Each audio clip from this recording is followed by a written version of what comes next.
Essa é a nossa primeira noite aqui na cabana e o que eu vou fazer para vocês? Risoto de brie, acompanhado de sobremesa, marshmallow na fogueira e um bom vinho branco.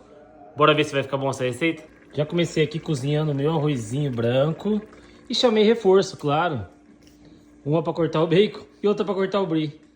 Ganhamos esse vinho especial direto da Itália. Ganhamos de um amigo de Natal. Vamos provar, né? Para ver se é bom.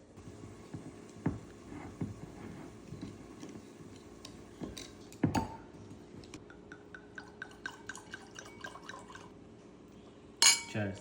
Cheers.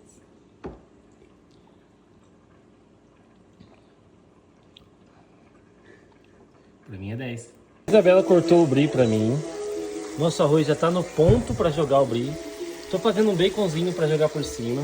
Vou colocar a manteiga pra dar a liga. E eu vou finalizar com esse pó de trufa.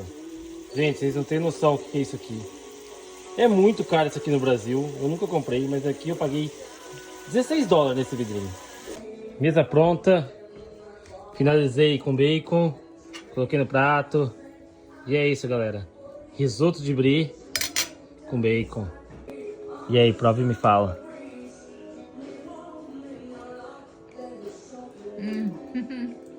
Ficou bom? Só por isso. Tá ruim? E vamos finalizar a noite com marshmallow na fogueira. E aí, galerinha? Alpiceira. Barriguinha cheia? Sim. Sim, sim.